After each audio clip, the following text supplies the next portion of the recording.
વૈષ્ણવ જય જય શ્રી ગોકુલેશ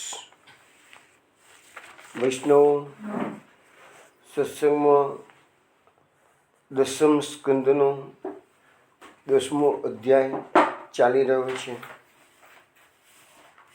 આજે આપણે સર્વપ્રથમ એક હિલગનું પદ શ્રવણ કરીશું. નંદ લાલ સો મેરો મન માન્યો કહા કરે ગો કોયરી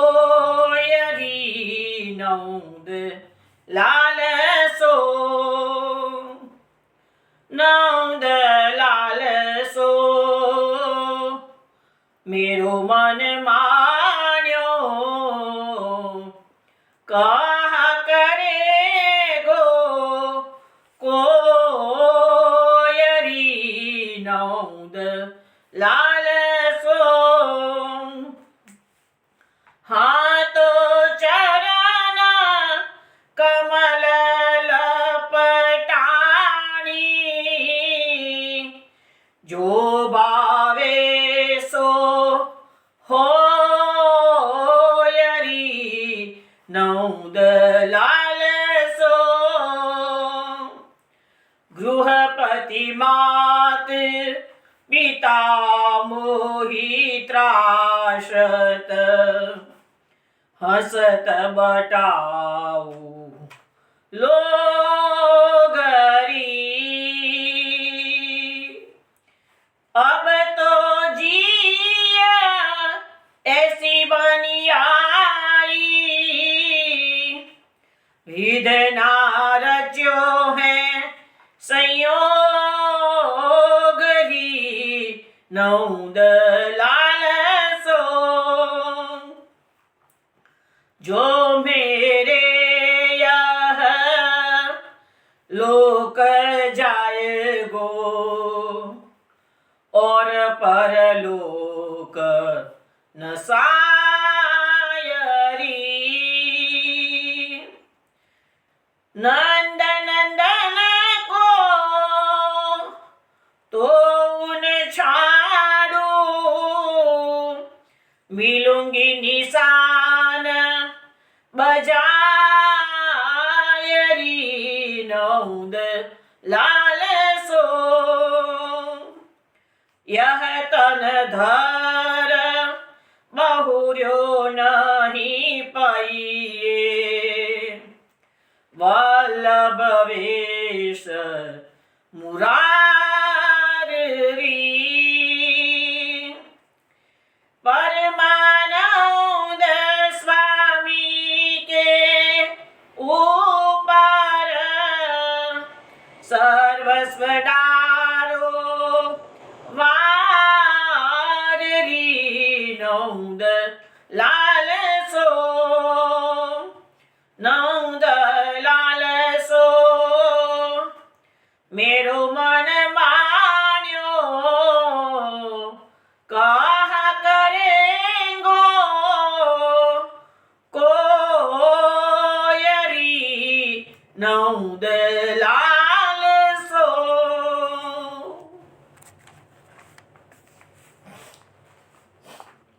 વૈષ્ણવો આ પદ આપે આશાવરી રાગમાં શ્રવણ કર્યું છે. પરમાનંદદાસજી આ પદમાં એમ સમજાવે છે કે આ જે હિલગનું પદ એને ગોપી પોતાની વ્યથા રજૂ કરી રહી છે. નંદલાલ શું મેરો મન માણ્યો કહા કરેંગો કોઈ નહીં. મારું મન નંદલાલ સાથે લાગી ગયું છે કે છે. અમે કહે છે કે કોઈ એના માટે મને શું કરી લેવાનું છે કે છે. હો તો ચરણ કમલ લપટાણી જો ભાવેશો હોય ની. હું તો એ નંદલાલના ચરણ કમલમાં બરાબરની લપટાઈ ગઈ છું કે છે. અને મને જે ગમે છે એ હું કરું છું કે છે. એને બીજાને એમાં શું લેવા દેવા કે છે. ગ્રહપતિ માત પિતા મોહિત ત્રાસત હસત બતાવું લોગરી કે છે. તો કે છે મારા ઘરે મારા પતિ, મારા માતા પિતા, આ બધા મને આ નંદલાલ જોડે મેં સંબંધ રાખ્યો છે, એ બધા મને ત્રાસ આપી રહ્યા છે. કારણ કે અમે ભગવાનના ભક્તોને સમાજ હંમેશા તિરસ્કૃત કરતો હોય છે, મોટે ભાગે તો સાચા ભક્તોને. હસત બતાવું લોગરી કે છે, લોકો ભલે ને મારી સામે જોઈને હસ્યા કરતા હોય કે આ મોટા ના જેવા તો ભગત થઈ ગયા છે એવું. अब तो જે એસી બની आई વિધના રચ્યો હે સંયોગરી કે છે.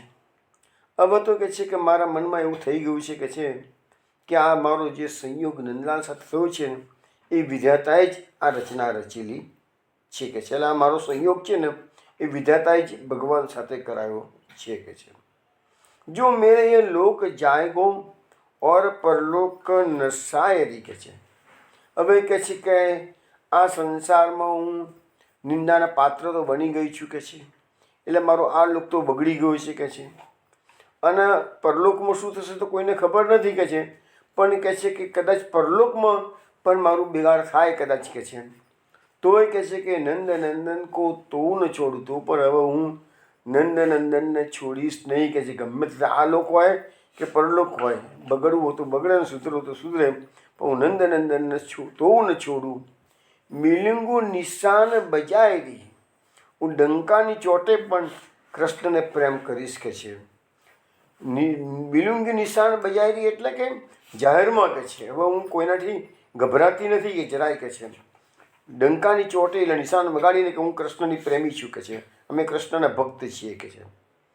યતન ધર્ય બર્યો નહીં પૈયે, અરે આ મનુષ્ય શરીર મળ્યું છે કે છે, વારંવાર મળવાનું નથી કે છે. બહુરો નહીં પૈયે, વારંવાર નહીં મળે કે છે. વલ્લભ વેશ મુરારી, અને મુરારી છે એ જ વલ્લભનો વેશ ધારણ કરીને પધાર્યા છે કે છે. પરમાનંદ સ્વામી કે ઉપર સર્વસ્વ દારો વાર રહી. પરમાનંદાસજી કે છે એ ગોપી કે છે, પરમાનંદાસજી હવે ગોપીના વતી કે છે કે અમારા સ્વામીની ઉપર એ ગોપીજને સર્વસ્વ ન્યોછાવર કરી દીધું છે. તો આ એક ભક્તની જે વ્યથા છે, હિલક એટલે વ્યથા, કે સંસારના લોકો એને ગમે તેમ કે પણ એક વખત ભક્તિનો માર્ગ પકડ્યો છે તો ડગલું ભર્યું કે ના હટવું એ ભાવના ભક્તોની છે કે છે. મિલતા હૈ સચ્ચા સુખ કેવલ ભગવાન તુમારે ચરણોं में, भगवान तुम्हारे चरणों में. चाहे कांटों पे मुझे चलना हो, चाहे चारों ओर अंधेरा हो, पर मन ना डगमग मेरा हो, रहे ध्यान तुम्हारे चरणों में, रहे ध्यान तुम्हारे चरणों में. આ પદ વર્ષો પહેલાં હું કોલેજમાં જ્યારે ભણતો હતો ત્યારે વંદરાવનના એક સંત વૈરાગી બાબા એ દર વર્ષે થોડાક સમય માટે અમદાવાદ પધારતા, સત્સંગ કરતા હતા અને આ પદ અવશ્ય ગાતા. અને સત્સંગ બધો ભલે સંન્યાસી મહાત્મા હતા પણ સત્સંગ ભાગવતનો જ કરતા હતા, અને સંન્યાસી હોવા છતાં પણ ભક્તિ માર્ગના જ પ્રચાર કરતા. એટલે અમને લોકોને ખૂબ આનંદ આવતો એમના સત્સંગમાં. ખૂબ સુંદર પદોનું ભજનો ખૂબ સુંદર ગાતા. પણ બધા આપણા સુરદાસના નવા તેવા જાણીતા જે ભક્ત કવિઓ થઈ ગયા છે એના જ પદો ગાતા અને સમજાવતા અને લોકોને ઘેલું લગાવતા. હવે વૈષ્ણવ આપણે 10મો અધ્યાય જે ચાલુ કર્યો છે એની પર વાત કરીએ. ગઈકાલે આપણે સત્સંગમાં જોયું કે નારદજીએ જે કુબેર પુત્રનો શાપ આપ્યો, એમાં 3 વસ્તુ કહેવામાં આવી હતી કે તમને વૃક્ષોની પ્રાપ્ત થશે ભલે કે છે, પરંતુ પુનર્જન્મનું સ્મરણ તમારો આ અપરાધ થયો છે એ તમારા સ્મરણમાં રહેશે. બીજું, તમને ભગવાન વાસુદેવનું સાનિધ્ય પ્રાપ્ત થશે 100 વર્ષના અંતે, એટલે દેવના 100 વર્ષ. અને ત્રીજું, તમને ભક્તિ પ્રાપ્ત થશે. તો નારદજીએ શાપ પણ આપ્યો, વરદાન પણ આપ્યું. નારદજી આવું કહી અને તુરંત જ બદ્રિકાશ્રમ એટલે કે નારાયણ આશ્રમમાં ભગવાન નરનારાયણને મળવા માટે પધારી ગયા.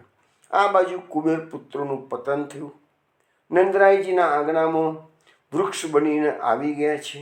હવે આ કથા આપણને 10મા અધ્યાયમાં જે કહેવામાં આવી એ અત્યારે કનૈયો ખાંડન્ય બંધાઈ ગયો છે, પણ આ જે વાત બની છે કુબેર પુત્રના શાપની એ તો એનાથી પણ 100 દિવ્ય વર્ષ પહેલાંની વાત છે. પણ હવે એ જે નારદજીનું જે શાપ તો તરત મળી ગયો, વરદાન પાકવાનો સમય હવે થયો છે. એટલે તો લખ્યું કે નારદ ઋષિ તો ચાલ્યા ગયા, ભગવાન ખાંડને બંધાયા.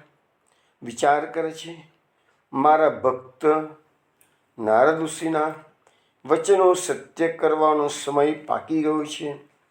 ભગવાન ધીરે ધીરે ખાંડીનું ખેંચતા પેલા વૃક્ષોની પાસે ગયા છે. હવે ભગવાન શું બોલે છે તો લખે છે ભાગવતની અંદર કે દેવર્ષિ મે પ્રિયતમો યદિ મૌ દદતાત્મજો તત્રા સાધ ઈષ્યામી યદગીતમ તન મહાત્મના. એનો અર્થ એવો થયો કે દેવર્ષિ ભગવાન પોતે સ્વયં બોલે છે. હવે જે બોલે છે અત્યાર સુધી જે બોલ્યા એ બધા નારદજી બોલ્યા, હવે ભગવાન સ્વયં બોલે છે. દેવર્ષિ નારદ મને ઘણા પ્રિય છે. આ બે કુબેરના પુત્રોને મહાત્માએ જે શાપ આપ્યો છે તે સિદ્ધ થાય એ પ્રકારે હવે હું કરીશ. ભગવાન પોતાના ભક્તનું વચન પાલન કરવા માટે કટિબદ્ધ છે. મહાપ્રભુજી એટલા ત્રિવિધ લેવા નામાવલીમાં આ શ્લોકની પરથી નામ મૂક્યું ભક્ત વાક્ય પરિપૂરકાય નમઃ. જો આપણે બ્રહ્માદી વાક્ય પરિપૂરકાય નમઃ પહેલાં આપણે જોઈ ગયા છીએ. પ્રથમ સ્કંદની અંદર જે આવ્યું હતું એમાં પ્રથમ સ્કંદમાં નહીં, આમાં જ દસમ સ્કંદની સ્ટાર્ટિંગના નામો જે આવ્યા હતા એમાં બ્રહ્માદી ભક્ત વાક્ય પરિપૂરકાય નમ આવ્યું. અહીંયા ભક્ત વાક્ય પરિપૂરકાય નમ આવ્યું. હવે પહેલાંમાં બ્રહ્માનું જે ગાય માતા એટલે કે પૃથ્વીને જે વચન આપેલું એટલે ભગવાને પૃથ્વી પર અવતાર ધારણ કર્યું, એના માટે બ્રહ્માદી ભક્ત શબ્દ વાપરેલું. અહીંયા નારદજીનું છે એટલે એમને ભક્ત વાક્ય પરિપૂરકાય નમ. એટલે હવે ભગવાન એ નારદજીના વચનોને સિદ્ધ કરવા માટે બંને વૃક્ષોની પાસે ખાંડન્યું ખેંચતા પધારે છે. હવે મહાપ્રભુજી આ શ્લોકની સુબોધનીજીમાં વાત એવી કરે છે કે અહીંયા જે ભાગવતનો શ્લોક છે એમાં ફક્ત નારદજીની જ વાત છે, પણ મહાપ્રભુજી સુબોધનીજીમાં નારદજીની સાથે સાથે કુબેરજીને પણ યાદ કરે છે. અને મહાપ્રભુજી કહે છે કુબેર એટલે ભગવાન એવું વિચારે છે કુબેર પણ મારો મોટો ભક્ત છે. કે છે નારદજી તો ભક્ત છે જ, નારદજીનું વચન તો પરિપૂર્ણ મારે કરવાનું જ છે, પરંતુ સાથે સાથે કુબેર મારો ભક્ત છે. અને કુબેરના જ પુત્રોમાં અત્યારે લક્ષ્મીના મદનો જે અંશ આવી ગયો છે એ હવે કહે છે કે આટલા વર્ષ તપસ્યા કરી એટલે મદ બધો એમનો નાશ તો થઈ ગયો. ભગવાન કહે છે એ વૃક્ષોને હવે હું સ્પર્શ કરી એ મારા સ્પર્શ માત્રથી એમના દોષોનો સમૂળગો નાશ થઈ જશે. હવે કહે છે કે મારા ભક્તનો એટલે કુબેરનો જે અંશ છે એ ભક્તિનો અંશ એ હું આ બંને કુબેર પુત્રોમાં અત્યારે હું સ્થાપન કરીશ. આદિદૈવિક ભાવથી વૃક્ષોને તોડી નાખીશ અને એ રીતે બંને કુબેર પુત્રોને ઉદ્ધાર કરી અને દધ ભક્તિવાળા હું કરીશ. તો આ રીતે નારદજીનું વચન પણ સત્ય થશે અને કુબેરજીને જે ભક્તિ છે એનો અંશ પણ બંને પુત્રોમાં સ્થાપિત થશે. સામાન્ય તેવું કહેવાય છે કે દેવો ભક્તિ કરી શકતા નથી, દેવો માત્ર દિવ્ય ભોગો જ ભોગવી શકે છે.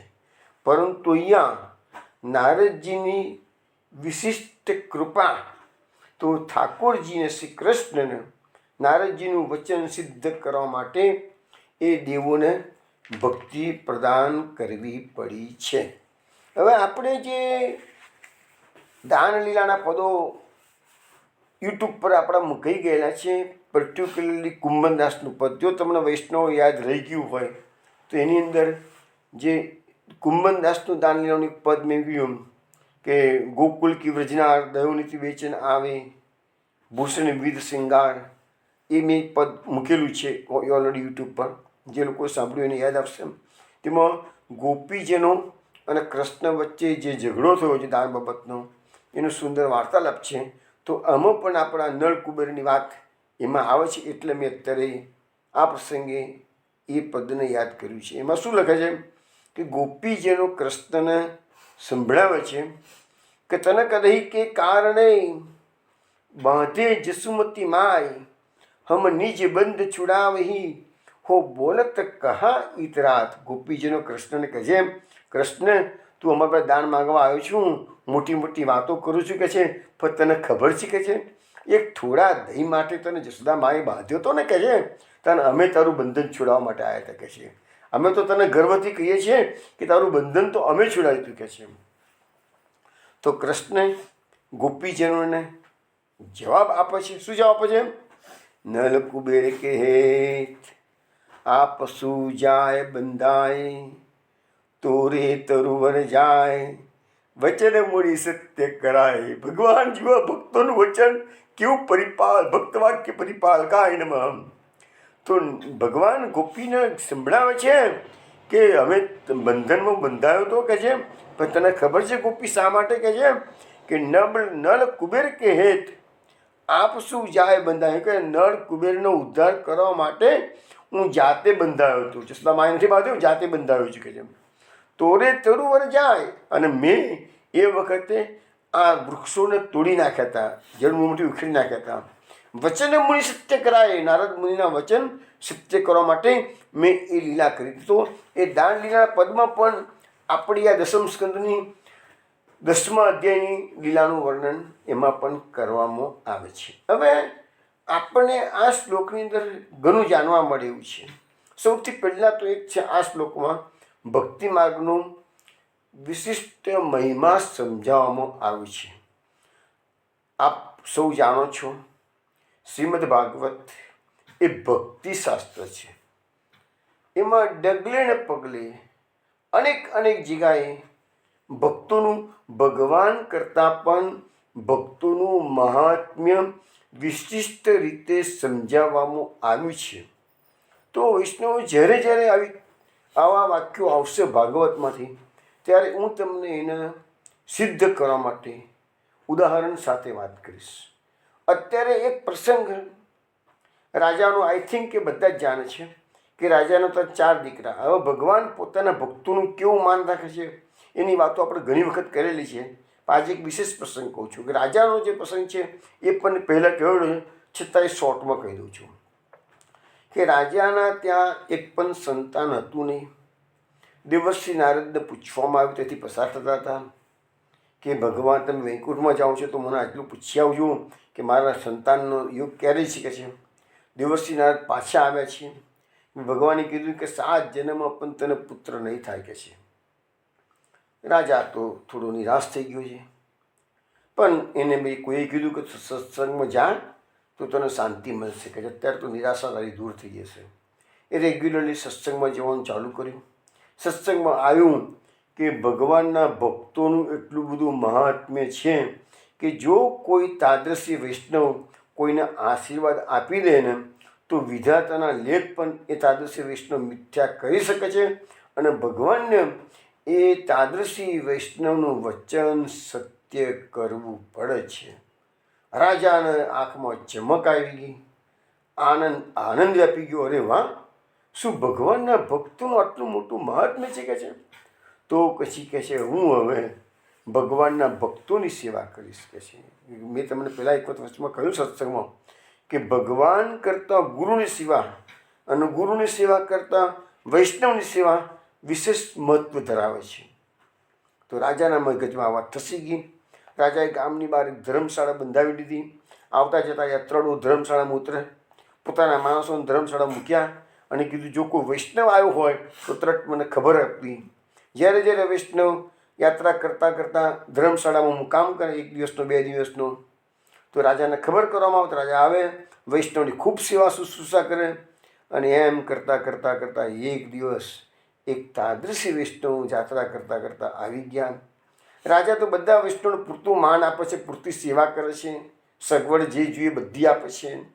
પણ તાદ્રશી વૈષ્ણવ આ રાજાની સેવાથી એવા પસંદ થઈ ગયા અને આશીર્વાદ આપે, રાજાને તારા તો 4 પુત્ર થશે. રાજા વિચાર કરે છે, એટલે નારદજી કહી ગયા છે કે તારા ભાગ્યમાં 7 જન્મમાં બી સંતાન નથી કે છે. અને આ વૈષ્ણવ તો આશીર્વાદ આપ્યા કે તારા તો 4 પુત્ર થશે. અને સાલું વાત બી સાચી બની. તાદ્રશી વૈષ્ણવની વાત સાચી પડી. રાજાને એક પછી એક 4 વર્ષમાં 4 પુત્રો થયા. એક વખત નારદજી તેથી પસાર થાય છે, જુએ છે તો રાજમહેલના આંગણમાં 4 દીકરા ખેલી રહ્યા છે. નારદજીને આશ્ચર્ય લાગે છે, રાજાને પૂછે છે, રાજાને આ શું છે કે છે? તો કે હા કે છે મારા પુત્ર છે, તારસે વિશ્વના આશીર્વાદ મળેલા છે. નારદજી ધીમે જેટલી વૈકુંઠમાં પહોંચ્યા ભગવાન કે ભગવાન આ કેવું કે છે? તમે તો મને ના પાડી કે 7 જન્મમાં પુત્ર નથી, અને અંદર તો હું 4 પુત્રો જોઈને આવ્યો છું અત્યારે કે છે. તાને ભગવાન કહે છે, નારદજી અહમ ભક્ત પરાધીન, મારા વૈષ્ણવ મને બાંધી શકે છે પણ હું વૈષ્ણવને બાંધી શકતો નથી.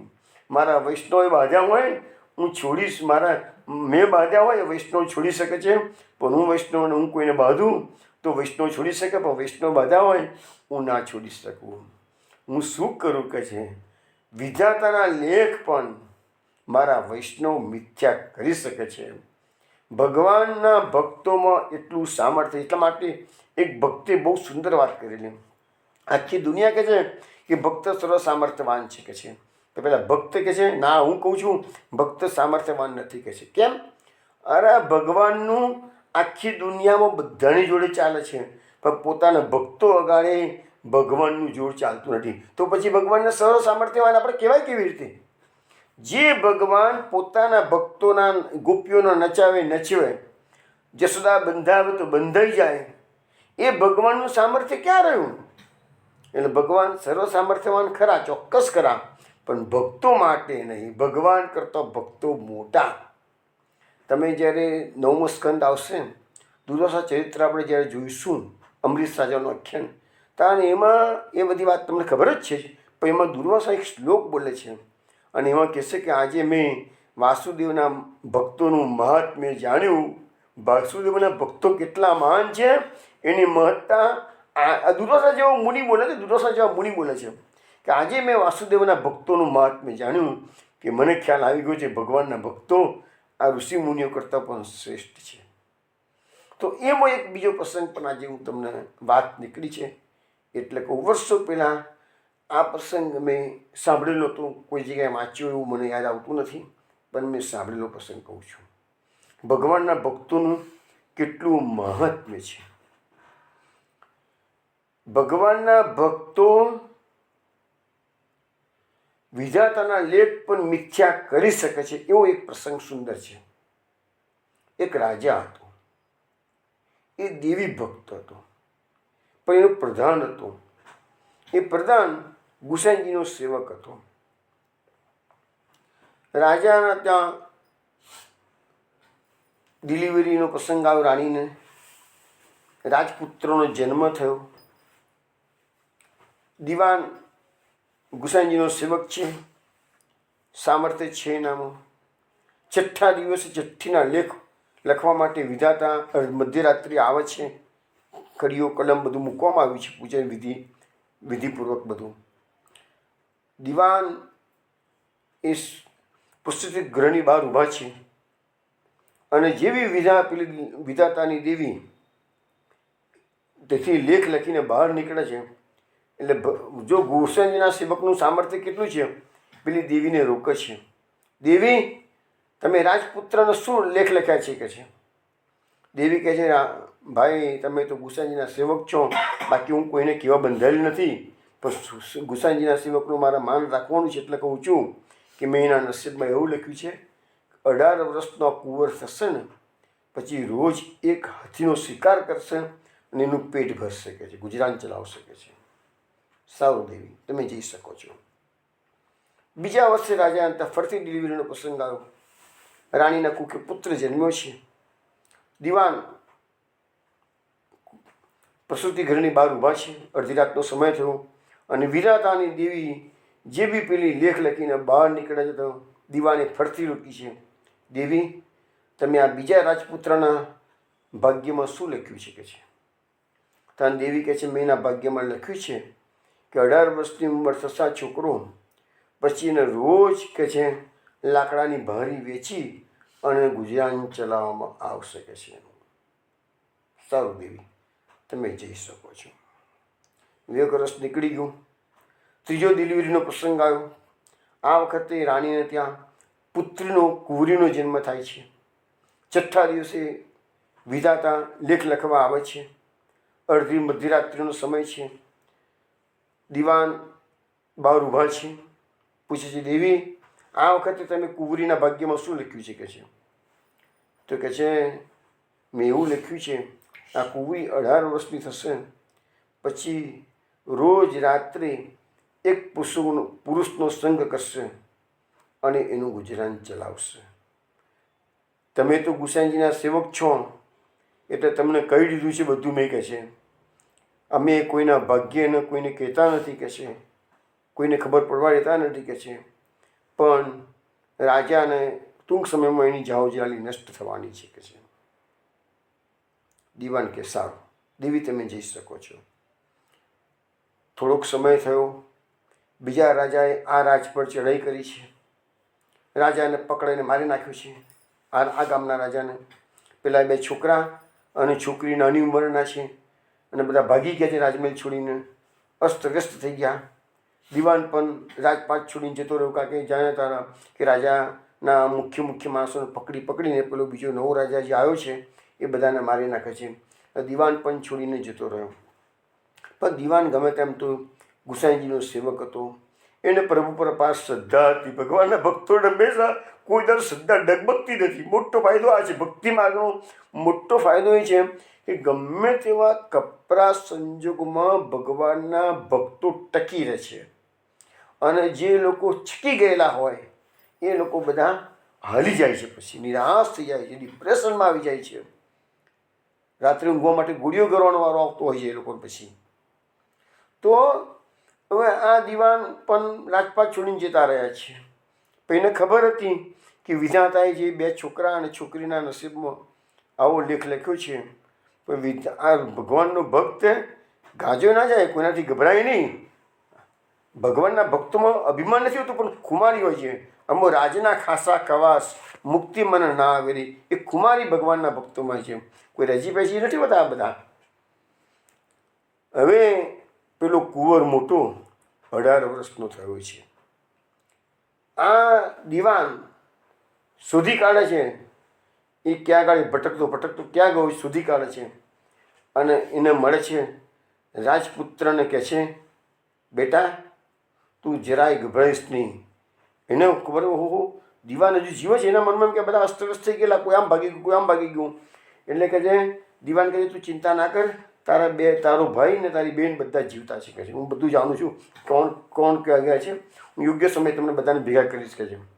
પણ હું તને ખાસ એક કહેવા આવ્યો છું કે તારા નસીબમાં રોજ એક હાથીનો શિકાર કરવાનું લખેલું છે કે છે. તો હવે તારે 18 વર્ષની તારી ઉંમર થઈ શકે છે. હવે તારે રોજ જંગલમાં જવાનું અને એવા હાથીનો શિકાર કરવાનો કે જેના ગંડસ્થળમાં મોતી હોય.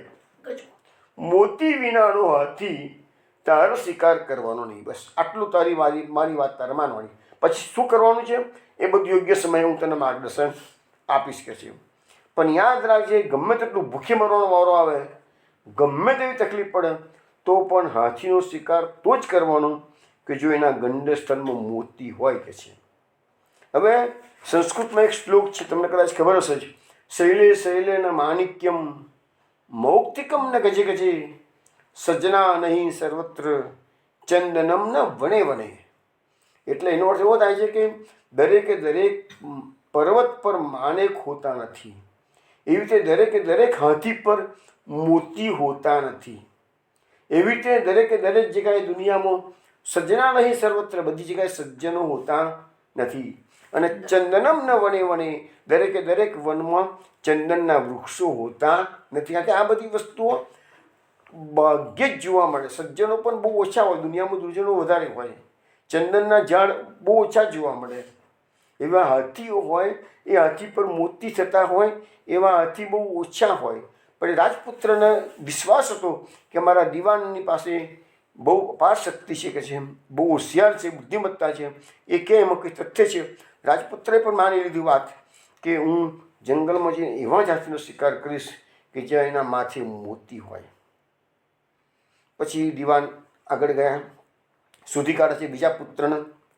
બીજા વર્ષે એના 18 વર્ષ પૂરા થતા હતા. એટલે એને કહું, દેખ બેટા, ઓળખી ગયો, કાં તો મારા દીવાન છે, રાજ્યના આવી ગયા છે, કે છે. તો તું ચિંતા ના કરીશ, અથાયોગ્ય સમયે તમારું રાજ પાછું અપાવીશ, તમે ચિંતા ના કરો. હું કોઈ એમ કર, શું કર્યું, તું જંગલમાં કાલથી લાકડા વીણીને તારું ભારું બનાવીને વેચવાનું તારા નસીબમાં લખેલું છે, કે છે. પણ જંગલમાં જઈને ચંદનના લાકડા મળે તો જ તારા લાકડા કાપીને એને ભારો બનાવીને વેચવાનું. એ સિવાય એનું ભૂખે મરવું પડે તો ભૂખે મરજે, કે છે. પણ ચંદનના લાકડા સિવાય બીજા લાકડાને તારે કાપવાના નહીં. સારું, કે છે. પ્રધાનજી, તમે કશો એમ કરીશ, કે છે. વિશ્વાસ હતો. પ્રધાન આગળ ગયા, શોધી કાઢ્યું રાજકુંવરી ક્યાં ગામમાં છે. બિચારી ભટકતી ભટકતી કોઈ ગામમાં પહોંચી ગઈ હતી, સામાન્ય જીવન જીવતી હતી. ત્યાં એને શોધી કાઢી. છોકરી ઓળખી ગઈ, આ તો મારા દીવાન છે, કે છે. દીવાને કીધું, બેટા ચિંતા ના કર, બહુ સારા વાના થશે, ભગવાનની કૃપાથી તમારો રાજપાટ તેમના પાઈ દઈશ, કે છું. તે કહે, શું મારા માટે આજ્ઞા છે, કે છે.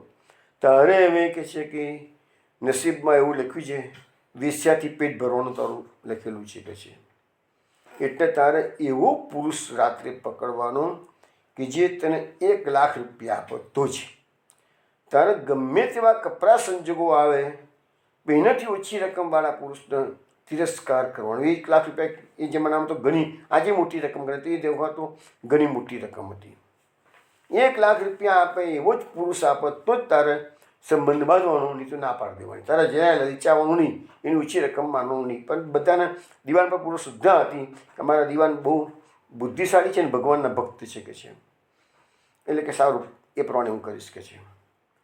હવે 3 જણાને શીખવાડીને દીવાન તો પાછા પોતાના જ્યાં રહેતા હતા તો કાં છુપાવેશમાં તો આવી ગયા છે. હવે આ બાજુ શું બને છે, વિધાતાને અકળામણ થવા મળી. સાલું કે છે, મેં તો લેખ લખ્યા છે, દીવાનને કહી દીધું છે, દીવાન તો સવાયો નીકળ્યો, મારા લેખને પણ મિથ્યા કરે એવી શક્તિ દીવાન ધરાવે છે.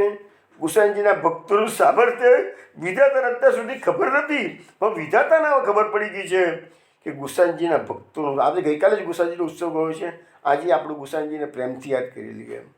તો ગુસાઈજીના ભક્તોનું સામર્થ્ય કેટલું છે. વિધાતા થાકી ગયા, રોજ મારે જંગલમાં એક હાથી લાવવો પડે છે જેના માથે મોતી હોય, કે છે. હવે રોજ એનાથી, કારણ કે એનો લેખ મિથ્યા થાય છે જો હાથી ના આપતો. અને પેલા ના પાડી કે તારે સાદા હાથીનો શિકાર કરવાનો જ નહીં, કે છે. વિધાતા રોજ એવો હાથી, શું વિધાતાને મહેનત કરવી પડે છે. હવે એના લેખ મિથ્યા ન થાય એટલે એક હાથી એને લાવવો પડે છે. અને પેલો હાથીનો શિકાર કરે છે, મોતી ભેગા કરી વેચીને અઢળક દ્રવ્ય પેદા કર્યું છે. બીજો કુંવર હતો, એને રોજ જંગલમાં જઈને લાકડા કાપવા માટે જાય, પણ ચંદનનું ઝાડ જોઈએ છે. હવે ચંદનનું ઝાડ ના હોય તો લાકડો ના કાપે, તો વિધાતાના લેખ મિથ્યા થાય છે. એટલે વિધાતાને રોજ એના માટે ચંદનનું લાકડું તૈયાર કરવું જ પડે છે. વિધાતા થાકી જાય છે. પેલી કન્યા પાસે રોજ એક પુરુષને વિધાતાએ વ્યવસ્થા કરવી જ પડે છે તો જ એને 1 લાખ રૂપિયા મળે. બીજા પુરુષ પાસે એને ના પાડી દીધી, 1 લાખથી ઓછું અત્યારે લેવાના જ નહીં, કે છે પૈસા. એટલે કન્યાએ પણ સારામાં સારા રૂપિયા, અને વિધાતાને મહેનત કરીને રોજ એક પુરુષ ત્યાં મોકલવો પડે છે, આટલી મોટી રકમ આપે એવો. વિધાતા પ્રધાનની પાસે આવે છે, દીવાનની પાસે આવે છે. દીવાનને કહે છે, તમે ગુસાઈજીના સેવક છો, બધું બરાબર જ, કે છે, પણ તમે અમારો તો ખ્યાલ કરો, હું વિધાતા છું, મારા લેખ મિથ્યા થવા થઈ જાય છે, કે છે. તો દીવાન કહે છે કે હું શું કરું એમાં. દેવી પણ કહે છે, મારું તો કામ, અમારું તો ભગવાનની ભક્તિ કરવાનું કામ છે, તમે તમારું કામ કરો, હું મારું કામ કરું છું, કે છે. પણ પેલી વિધાતાની દેવી કહે છે કે મને તકલીફ પડે છે કે જે રોજ એવો હાથું લાવવાનું, રોજ એવું ચંદનનું ઝાડ લાવવાનું, રોજ એવો પુરુષ લાવવાનો, હું ક્યાં સુધી કરીશ? તો દેવી તમારી વાત તમે જાણો છો, પણ અમે તો ગુસાઈજીના સેવક છીએ, એટલે અમે બીજું કંઈ ના સમજીએ. અમે તો અમારા કૃષ્ણની પર અમારી ભક્તિ છે, એટલે અમને વિશ્વાસ છે, અને તમારે તમારું કામ કર્યા કરવાનું. વિધાતા છેવટે થાકી ગયા છે, અને વિધાતાએ એના લેખ ભૂસી નાખ્યા. વૈષ્ણવ આવીને કહી દીધું, તમે કૃષ્ણજીના સેવક જીત્યા. વિધાતા હારી કે મેં એના લેખ ભૂસી નાખ્યા છે કે છે, હવે તમે તમારું મન માવણી કરો કે છે. આને પછી પાછા પેલા દિવાન ત્રણેય ભાઈઓને બહેનોને ભેગા કરે છે. હવે તમારે જંગલમાં શિકાર કરવાની જરૂર નથી, હવે તારે ઈર્ષાગીરી કરવાની જરૂર નથી, હવે તારે લાકડા કાપવાની જરૂર નથી. ચલો કે છે. હવે પૈસા પૂરતા બધા પાસે ભેગા થઈ ગયા ત્યાં સુધીમાં, અને મોટું લશ્કર ઊભું કર્યું છે. એ લોકોએ સારામાં સારો શસ્ત્ર સરંજામ લઈ આવ્યા છે. અને પછી મૂળ રાજપુત્ર હતા, એટલે યુદ્ધ કળામાં તો કૌશલ્ય હતું જ પહેલેથી જ, અને લોહીમાં પણ વીરતા હતી બધી, બ્લડમાં જ. અને પેલા રાજા પર ચડાઈ કરે છે, અને રાજપાટ પાછું મેળવે છે. અને હવે એ લોકો તો ગાડે પેલું રાજપુત્ર મોટો હતો એ રાજા બની ગયો છે, અને પાછો પેલા દિવાન બની ગયા છે. તો આ એક કથા વર્ષો પહેલાં મેં સાંભળેલી હતી, આજે મને યાદ આવી ગઈ કે ભગવાનના ભક્તોનું સામર્થ્ય કેવું છે કે વિધાતાના લેખ પણ મિથ્યા કરી શકે છે. વૈષ્ણવ, આ જે ગજમોતીની જે વાત નીકળીને, એટલે આવો એક આધુનિક પ્રસંગ મને પાછો યાદ આવ્યો, એ પણ તમારી સામે હું રજૂ કરું છું. મારા વડોદરામાં ડૉક્ટર ગીતાબેન ગુમાસ્તા છે, અને એમના mister doctor P K. Gumasta, Prafulbhai Gumasta. Gitaben MBBS છે, પી.કે. ગુમાસ્તા સાહેબ પેથોલોજીસ્ટ છે, પરમ ભગવદીય વૈષ્ણવ છે. મારા ત્યાં ઘણીવાર સત્સંગમાં પધારતા, હું પણ એમને ત્યાં અનેકવાર જઈ આવ્યો છું. પણ વસ્તુ એવી છે કે ગીતાબેન શુદ્ધ પુષ્ટિ માર્ગી છે, અને ગુમાસ્તા સાહેબ જે છે એ રામાયણી છે. બંને વચ્ચે કોઈ પ્રકારનો વિખવાદ નથી, બંનેના રસ્તા અલગ છે, તો બંનેનો સુંદર સુમેળ જામેલો છે. અને ડૉક્ટર ગુમાસ્તા તો રામાયણમાં બહુ ઊંડા ઉતરેલા અભ્યાસુ છે. ઇન્ટરનેશનલ લેવલ પર એમનું નામ પણ છે રામાયણી તરીકેનું. અને ક્યારેક ક્યારેક અમારા સત્સંગમાં એ રામાયણ અને પુષ્ટિ માર્ગનો સમન્વય કરીને પ્રવચનો કરે, તેને ખરેખર આપણને આનંદ થઈ જાય. એવું કે ભાઈ જે પુષ્ટિ માર્ગમાં મહાપ્રભુના 16 ગ્રંથમાં જે સિદ્ધાંતો છે, એ બધા સિદ્ધાંતો તુલસીકૃત રામાયણમાં રામચરિત માનસમાં તુલસીદાસજી મૂકેલા જ છે કે છે.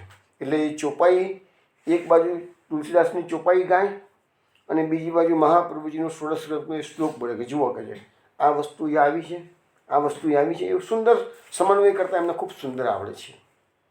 હવે એમનો એક પ્રસંગ હું તમને કહું. અત્યારે આજે ગજમોતીની વાત નીકળી એટલે એક પ્રસંગ કહું કે ગીતાબેન એક વખત એમ કહેતા મારા ત્યાં આવ્યા હતા ને કે મારો ઉછેર કે મુંબઈમાં થયેલો કે છે. હું બહુ નાની હતી કે છે, તો મારા પિતાશ્રી તો કે જે સ્વાધ્યાય પરિવારમાં માનતા કે છે, પાંડુરંગ શાસ્ત્રી. અને એ વખતે કે છે કાઠવલ્લીજીના પ્રવચનો મુંબઈમાં માધવબાગમાં દર રવિવારે સવારે 9 વાગે હોય કે છે. એટલે હું કે મારા પિતાશ્રીની આંગળી પકડી અને રેગ્યુલરલી એ માધવબાગની અંદર પાંડુરંગ શાસ્ત્રીના પ્રવચનો સાંભળવા માટે જતી કે છે. પણ મારી મધર તો કે છે પૂછતાવેલી સેવા મારા ઘરમાં કે છે, મારી મધરને આ બધામાં રસ પડે નહીં કે છે. એટલે મારી મધર મને સમજાવવાનો પ્રયત્ન કરે, ગીતા તું મારી વાત માન, આ ઠાકોરજીની સેવા કર કે છે. ત્યારે કહે છે હું મારી મધરને એક જ વાક્યમાં જવાબ આપતી કે નોટ ઇન્ટરેસ્ટેડ. મારી મધર મને સમજાવવાનો ઘણો પ્રયત્ન કરે, પણ મારો એક જ જવાબ હોય નોટ ઇન્ટરેસ્ટેડ. તમારી પુષ્ટિ સેવામાં મને કોઈ રસ નથી. મધરે ઘણો સમજાવવાનો મને પ્રયત્ન કર્યો, પણ મારો એક જ જવાબ હોય બસ દર વખતે કે છે. આમ નામ તો સ્કૂલ પૂરી થઈ, કોલેજમાં આવી, મેડિકલમાં એડમિશન લીધું, પછી તો કહે છે લાઈફ બિઝી થઈ ગઈ કહે છે. એટલે મધરની વાત તો બાજુ પર રહી ગઈ કહે છે. મધરની ઘણી ઈચ્છા હતી કે હું પુષ્ટિ સેવા કરતી થઉં, પણ એમ કરતાં કરતાં વર્ષો નીકળી ગયા કહે છે. મીનવેલ મેડિકલમાં ગયા, આ ડૉક્ટર સાથે પ્રેમ થયો, લગ્ન કર્યા, દવાખાના કર્યા, એમાં એસ્ટાબ્લિશ થઈ ગયા, લાઈફ બિઝી થઈ ગઈ કે છે, અને સમય તો પાણીની માફક વહેતો જતો હતો કે છે. यह जुबन अंजलि को पानी समय गए, આપણા એક ભગવતીએ ગાયું છે, यह जुबन અંજલિ કો પાણી સમય ગયે પછી તઈએ. તો આ આપણું જે જીવન છે એ તો એક અંજલિના ખોબામાં પાણી હોય ને જેવું વહી જાય છે. એ બી આપણી જવાની, આપણું જીવન પૂરું થઈ જશે. પછી બધા જ લોકો જેને ભક્તિ કરી નથી તે બધા પેટ ભરીને પછતાશે. પછી ભાઈ ચીડિયા ચૂક ગઈ ખેત તો પછતાને સે ક્યાં હોગા. એના જેવી હાલત આ વર્ષોથી, પરાપૂર્વથી, અનેક જન્મોથી ફિર વહી દાસ્તાન, ફિર વહી કહાની આ જ ચાલે છે. જીવાત્મા ગર્ભમાં આવે છે, ભગવાનને વિનંતી કરે, પ્રભુ આ ત્રાસમાંથી મને મુક્ત કર, આ નરકમાંથી મુક્ત કર, પ્રભુ હું તને નહીં ભૂલું, પ્રભુ હું બહુ તારી ભક્તિ કરીશ. પછી જીવાત્મા પાછો ગર્ભમાંથી બહાર આવે છે અને પ્રભુને ભૂલી જાય છે. આખી જિંદગી લહેર કરે છે. મરવાના સમય પાછા પ્રભુને યાદ આવે કદાચ કે અરે મેં શું કર્યું, બે મોટી ભૂલો કરી. આ જ પાછી રાસ્તાનું ચાલન ચાલે છે કે છે. તો ગીતાબેન કે 94ની સાલની વાત છે, લગભગ આજથી 30 વર્ષ પહેલાં કે છે. હું તો કે બરોડામાં સેટ થઈ હતી કે છે. મારી મધર તો એકદમ વૃદ્ધ થઈ ગયા હતા કે છે. તો મધર એક વખત વડોદરા આવ્યા હતા અને મને કહ્યું કે ગીતા, જો તને કોઈ દિવસ નથી કીધું પણ આજે એક વાત તને કરું કે છે કે આપણા ઘરમાં જે પુષ્ટિ પુરુષોત્તમ પ્રભુ વિરાજે છે એ કેવું છે સ્વરૂપ તને ખબર છે કે છે? તો કે ના. તો દેખ બેટા, સભળ મારી વાત. ઠાકોરજીની સેવા કરીએ ને આપણે, એ ઠાકોરજી આપણને કંઈક ને કંઈક જતાવે. કેમ કે આપણો ઉત્સાહ વધે, આપણને પોષણ આપવા માટે પણ ઠાકોરજી કંઈક ને કંઈક. તો મારા ઠાકોરજી કહે છે કે મને એવું કર્યું કે છે કે હું સેવા કરું ને તો કહે છે કે રોજ એક ગિરિરાજની શિલા સેવાના સિંહાસન પાસે પધરાવી જાય. રોજ જોઉં તો ઠાકોરજીના સિંહાસન પાસે ગિરિરાજની એક શિલા હોય એ ઊંચી કરીને કહે છે હું સાઈડમાં મૂકી દઉં. બીજે દિવસે સેવા કરવા જઉં, ફિરતી ગિરિરાજની શિલા. ત્રીજે દિવસે જવું, ફિરતી ગિરિરાજ. રોજ નવી નવી શિલાઓ ઠાકોરજી મૂકી જાય અને હું એક થેલીમાં બધી ભેગી કર્યા કરું. થોડા દિવસ થાય, ઠાકોરજી એવું કૌતુક કર્યું કે ગજમોતી, આ મેં વાત કરી ને ગજમોતી, એટલે મને આ પ્રસંગ યાદ આવ્યો. ગજમોતી મોક્તિકમ ને ગજે ગજે, દરેક હાથી પર મોતી હોતા નથી. એટલે કે છે કે હવે ભગવાને કૌતુક કેવું કર્યું લાલાએ કે રોજ સિંહાસન પાસે ગજમોતી મૂકી જાય. હવે કહે છે કે બધા ઘરમાં તો મોતીઓ બી ભેગા થવા મળ્યા, ગિરિરાજની શિલાઓ ભેગા થવા મળી. મારી મધર વિચાર કરે છે કે આ બધું કરવું શું મારે હવે એને કહે છે. તો એક વખત કોઈ વલ્લભના બાળકની પધરામણી થઈ એમના ત્યાં. એને કીધું કૃપાનાથ, આ આવું કૌતુક અમારા ઠાકોરજી કરી રહ્યા છે, મારે કરવું શું કહે છે. એટલે વલ્લભપુરના આચાર્યએ કીધું કે બેન તમે એક કામ કરો ને, આ ગિરિરાજની શિલાઓ છે ને બધી ગિરિરાજજીમાં જઈને પધરી આવો અને જે પેલા મોતી છે ને કે એ બધા મને આપી દો કે છે. એટલે મારી મધરે તો એમની વાત માની લીધી. મોતી વલ્લભપુરના આચાર્યને આપી દીધા ને ગિરિરાજની શિલા જતીપુરા જઈને ગિરિરાજજીને પધરી આવ્યા બધી ઘરે. પણ ત્યાર પછી ઠાકોરજી આ કૌતુક કરવાનું બંધ કરી દીધું કે છે. એટલે એમને વડોદરા આવીને મધરે ગીતાબેનના આ પ્રસંગ કીધો અને સમજાવ્યું કે આપણા ઠાકોરજી સાક્ષાત છે કે છે, આ જતાવર છે કે છે. તો તું આ જીવન એળે તારું જતું રહેશે, તું સેવા કરતો. સાચા મા બાપ આને કહેવાય કે જે બાળકને કોઈ પણ સંજોગોમાં વાળી લે. નહીં તો એક જ જવાબ ગીતાબેન કે મેં મારી મધરને આપ્યો તો વર્ષોથી એક જ જવાબ હતો, નોટ ઇન્ટરેસ્ટેડ. બસ એક જ જવાબ મળતો હતો. મારી મધર થાક્યા વગર નોન સ્ટોપ સમય મને સમજાવતી રહે, બેટા ઠાકોરજીની સેવા કર, બેટા ઠાકોરજીની સેવા કર. અને જ્યારે મધરે આ પ્રસંગ મને કહ્યો અને મને પછી એ વખતે કહે છે ચાણક લાગી. હવે આમ તો જોવા જઈએ ને તો ભગવાનની કૃપા કોના પર કેરીને કેવી રીતે થાય છે એ ભગવાન જ જાણે. પણ ગમે તેમ હોય, મોડા પણ ચાણક લાગી, કૃપા થઈ. તરત જ કહે છે હું ચંદ્રગોપાલજી પાસેથી જઈને બ્રહ્મ સંબંધ લીધા, ઠાકોરજી પુષ્ટાના અને ઠાકોરજીની સેવા કરતા રહ્યા. આજે ગીતાબેન પાસે અહીંયા વડોદરામાં અત્યારે પણ એ બધા છે જ. છેલ્લા 2-3 વર્ષથી મારા ઘરે નથી પધાર્યા બધા, બાકી મારા તો રેગ્યુલરલી બધા આવતા હતા. અને ગીતાબેનની કવિત્વ શક્તિ પણ ખૂબ સારી છે. એમની વેણુગીત, યુગલ ગીત આ બધાના પર સમશ્લોકી ભાષાંતર કરીને સુંદર રાગથી, સુંદર કંઠેથી એ વેણુગીત, યુગલ ગીત ગુજરાતીમાં એનું સમશ્લોકી ભાષાંતર એમને કરેલું છે. એના પુસ્તકો પણ એમને પ્રકટ કરેલા છે. અને રાસપંચેય પણ એમને એ રામસંજયદાયનું પુસ્તક પ્રકટ કર્યું છે કે નહીં મને ખબર નહીં, પણ એક વખત એમના ઘેર ગયો હતો ત્યારે એમને મને કહ્યું હતું કે ભગવાનની આજ્ઞા થઈ છે મને કે રાસપંચેદાયનું તું સમશ્લોકી ભાષાંતર કર કે છે. તો કહે છે કે તમે બેસો શાંતિથી, હું તમને રાસપંચેદાય શ્રવણ કરાવું છું. તો લગભગ 50-1 મિનિટ મને એવું ખ્યાલ છે કે 50-55 મિનિટ લાગી હશે, પણ આખો રાસપંચેદાયના જે 173 શ્લોકો છે એનું સમશ્લોકી ભાષાંતર. અને બેનનો કંઠ પણ ખૂબ સુંદર, ભગવાને મધુર કંઠ આપેલો છે. અને એમને સુંદર કંઠે રાસપંચેદાયનું ગુજરાતીમાં સમશ્લોકી ભાષાંતરમાં કાવ્યબદ્ધ બનાવી અને ગાન કર્યું હતું. અમે એક જ થશે, અમે શાંતિથી બેસીને શ્રવણ કર્યું. પછી મેં એ બેનને કહ્યું કે બેન, આ તમારી જે નોટ્સ બનાવી છે ને એની કોપી મને કરવા દો. ત્યારે મને બેને ના પાડી. મને કે નારાયણભાઈ, મારા ઠાકોરજી મને કહેશે તો તમને આપીશ, નહીં તો નહીં આપું કે છે. આ વસ્તુ ઠાકોરજીની આજ્ઞાથી મેં સમશ્લોકી ભાષાંતર કર્યું છે. અને તમે એવી બીજી વ્યક્તિ છો કે જેને મેં આ વસ્તુ શ્રવણ કરાવ્યું. અત્યાર સુધીમાં મેં એક જ જણને શ્રવણ કરાવ્યું છે અને બીજા તમને મેં શ્રવણ કરાવ્યું છે. એટલે હું ઠાકોરજી મને કહેશે તો હું તમને આપીશ. પણ પછી બન્યું એવું છે, સંજોગો જેવા આવે છે કે નથી હું એમના ત્યાં જઈ શકું, નથી એ મારા ત્યાં આવી શકે.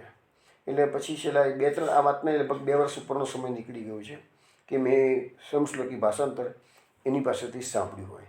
તો કહેવાનો મતલબ મારો શું છે, આ બધી વસ્તુઓ આપણે જે કહી રહ્યા છીએ ને એ ભગવાનના ભક્તોનું મહાત્મ્ય છે. આ કળિયુગની અંદર ભગવાન પોતાના ભક્તોને કેટલું માન આપે છે એ તમને ગુસાઈજીના સમયનો પણ એક કિસ્સો કીધો અને આધુનિક સમયનો પણ મને કિસ્સો કીધો. એનાથી શું છે, ભગવાનના ભક્તોનું માન ભગવાન રાખે છે.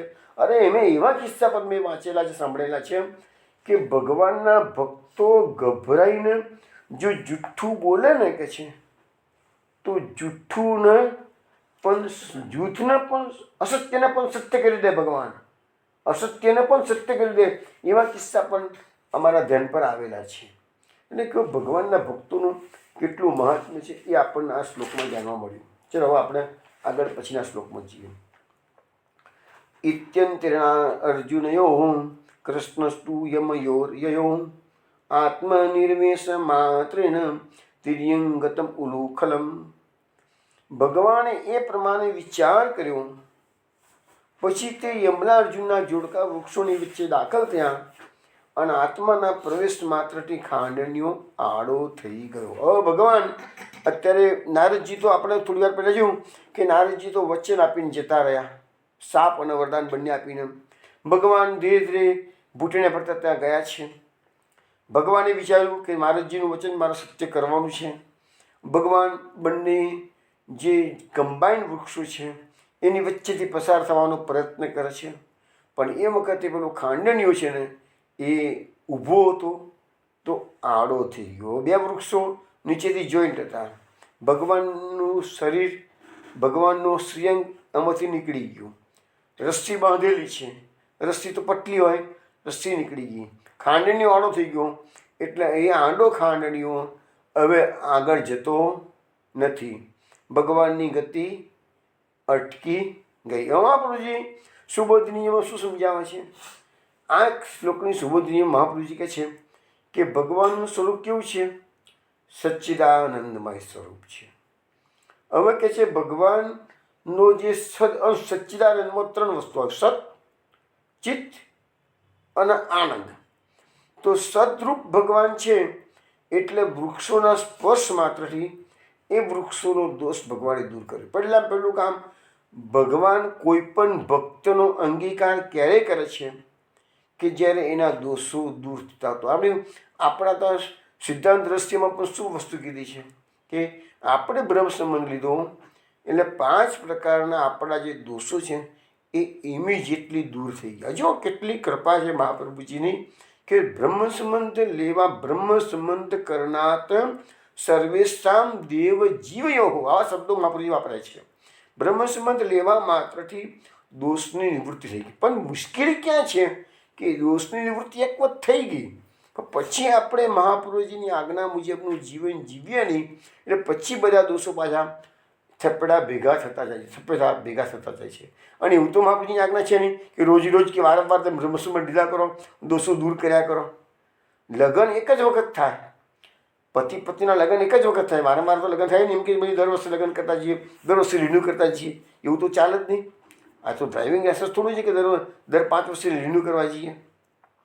તો અહીંયા ભગવાનના સ્પર્શ માત્રથી વૃક્ષોનો દોષ દૂર થયો.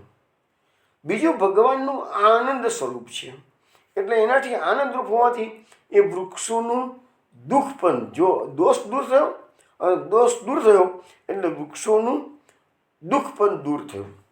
હવે બીજી વાત શું છે, વૃક્ષો છે એટલે લાકડાનું કહેવાય, લાકડું જ કહેવાય એક જાતનું.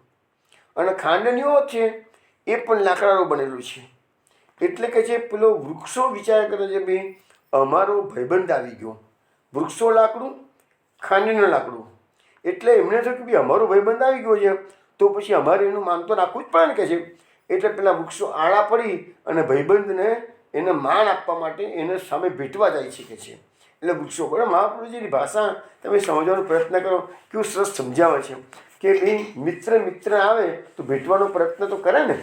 એટલે પેલા વૃક્ષો ઊભા હતા તો આડા થઈ ગયા ભેટવા માટે, એટલે વૃક્ષો પડી ગયા છે. જો એ ખાંડનીઓ એના ખાંડનીયાને પણ એ વૃક્ષોએ માન આપ્યું છે. હવે એના પછીના શ્લોકમાં જઈએ. બાલેન નિષ્કર્ષ્યાન્વ ગુ ઉલુકલમ તદમ દામોદરેન તસુત કલિલાંગ્રી બંધો નિષ્પેતતુ પરમ વિક્રમિતાતિ વેપમ સ્કંદ પ્રવાલ વિત્વો કુર્દચંડ શબ્દો. એમ કહેવા માંગે છે કે દામન્યાથી બંધાયેલા તે બાળકો. જો આપણે અત્યારે દામોદર લીલાની વાત કરી રહ્યા છીએ પણ આખો 9મો અધ્યાય પૂરો થયો, એક પણ જગ્યાએ ભાગવતમાં દામોદર શબ્દનો આપણે મહાપ્રભુજીએ ત્રિવિધ લાવણીમાં દામોદરાય નામ લખી દીધું અને પુરુષોત્તમ સહસ્રનામમાં પણ દામોદર શબ્દનો પ્રયોગ કર્યો. પણ ભાગવતમાં 9મા અધ્યાયમાં ભલે દામોદર લીલા થઈ છે પણ દામોદર શબ્દનો પ્રયોગ વ્યાસ મહર્ષિએ કર્યો નથી. દામોદર શબ્દનો પ્રયોગ આ 10મા અધ્યાયમાં આ 27મા નંબરના શ્લોકમાં પહેલી વાર વ્યાસ. જો આખી લીલા પતી ગઈ છે, લીલા ઓવર થઈ ગઈ, વૃક્ષો પડી ગયા છે, યમલા અર્જુનના બંને કુબેર પુત્રો બહાર નીકળી ગયા છે, સ્તુતિ બાકી છે. જો સ્તુતિ હવે આપણે જોવાની છે આજે. પરંતુ દામોદર શબ્દનો પ્રયોગ વ્યાસ મહર્ષિથી આટલી મોડે કરે છે.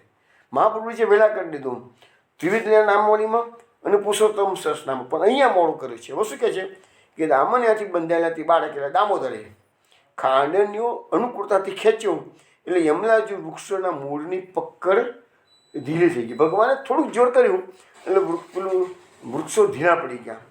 કોઈ પરાક્રમી યોદ્ધો યુદ્ધમાં લડતા પડે ત્યારે એના દરેક અંગમાં ધ્રુજારી થાય, તેમાં વૃક્ષના થડ, શાખાઓ અને પાંદડાઓ ધ્રુજવા લાગ્યા અને બંને વૃક્ષો મોટા અવાજ સાથે તૂટી પડ્યા.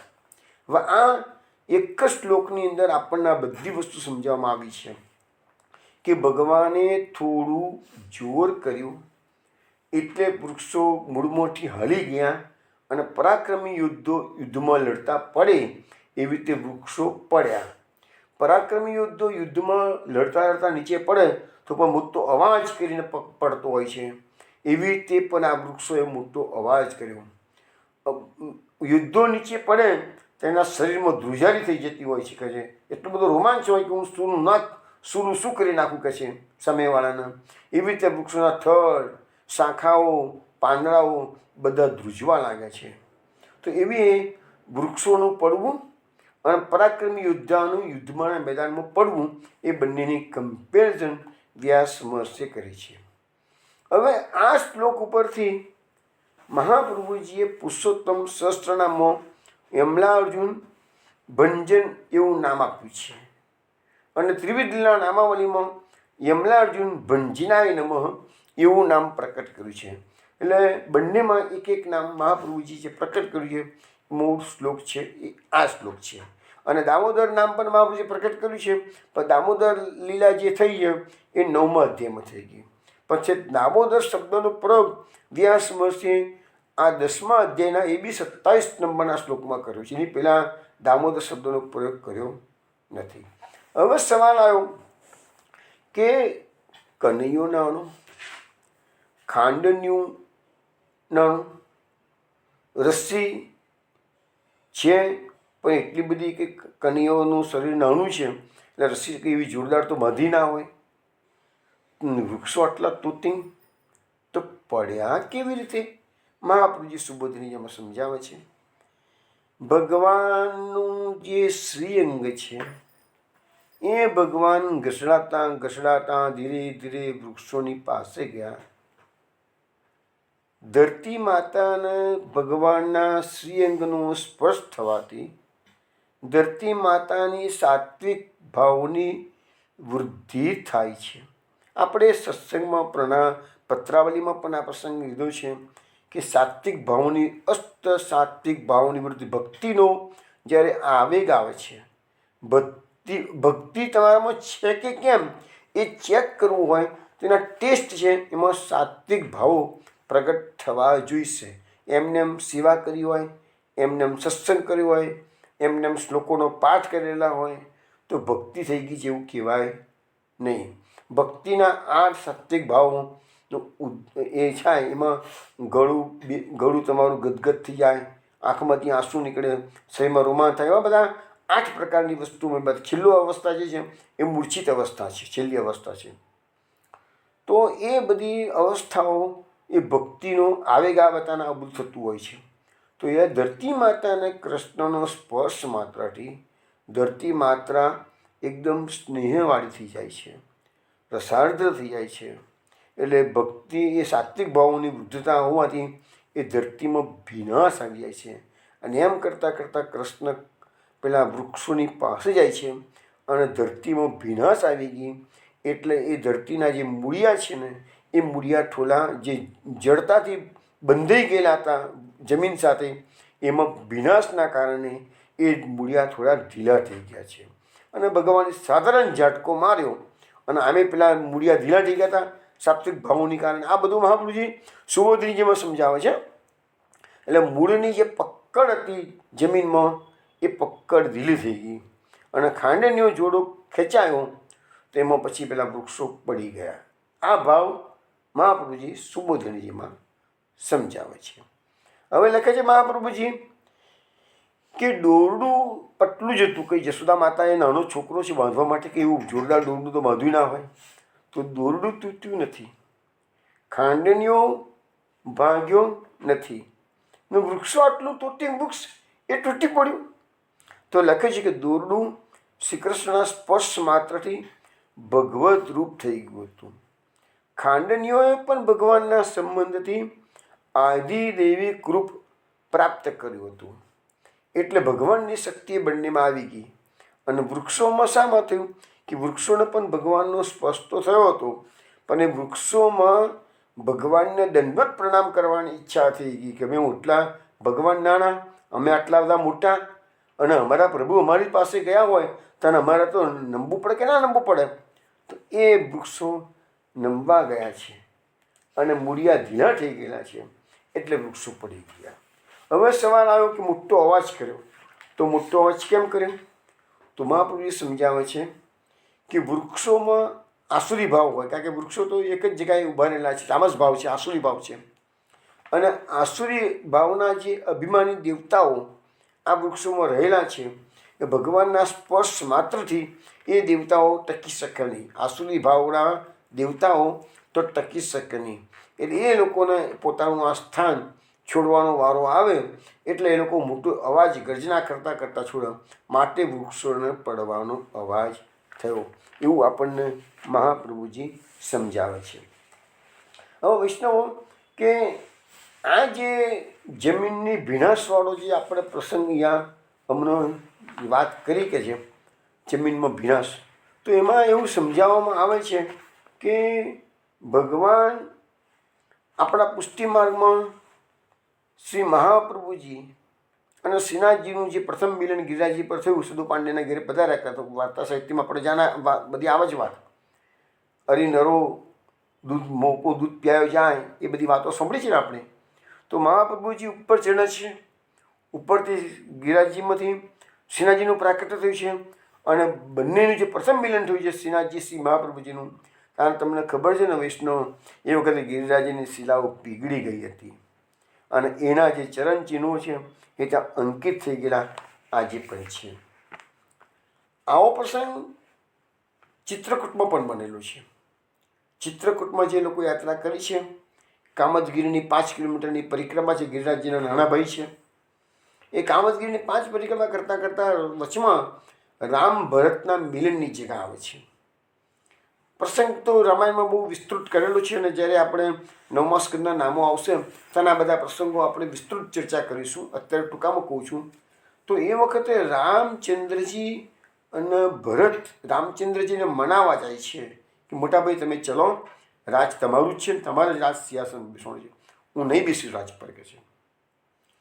એ જે મિલન થયું છે રામનું ભરતનું, એ વખતે લખ્યું છે અંદર રામાયણમાં, એ વખતે પથ્થરો પીગળી ગયા છે કે જે ભાવનો ઉદ્રેક થયો છે, બધું જે પ્રેમનો આવેગ આવ્યો છે, તો એ પ્રેમના આવેગના કારણે જગાડે જે હાજર હતા પ્રજાજનો, લશ્કરના માણસો, રાજકાજના માણસો, બધાની આંખમાં આંસુ તો ઉભરાયા, પણ પથ્થર જેવા પથ્થર પીગળી ગયા છે. અને એ બધા કૌશલ્યા માતાના, રામચંદ્રજીના, ભરતજીના એ ચરણચિહ્નો આજે પણ એ ચિત્રકૂટમાં એની જે શિલાઓ પર અંકિત કરેલા આજે પણ છે. પગ અંદર ઉતરી ગયા છે બધાના, તો એ શિલાઓ બધી પથ્થર જેવી થઈ ગઈ હતી. આવા આપણે અનેક પ્રસંગો આપણે જોઈએ છીએ. ભગવાન જ્યારે ગૌચારણમાંથી પધારતા તો રોજ જશોદાજી છાક માટે ગોપીજનોને મોકલતા, જાઓ કનૈયાને બપોરનો સમય થયો છે, કનૈયો ભૂખો થયો છે, જાઓ છાક લઈને જાઓ.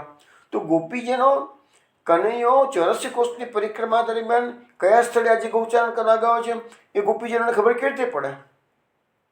તો ગોપીજનો ભગવાન નીકળ્યા હોય તેના ચરણની જે ચિહ્નો છે એ ધરતી પર અંકિત થઈ જતા હતા.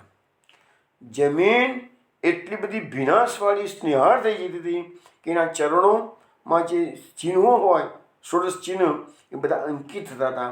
અને એના પગલે પગલે ગોપીજનો કૃષ્ણ આજે ક્યાં આગળ ગૌચારણ માટે પધાર્યા છે એ શોધી કાઢી અને ત્યાં છાક આપવા માટે જતા હતા.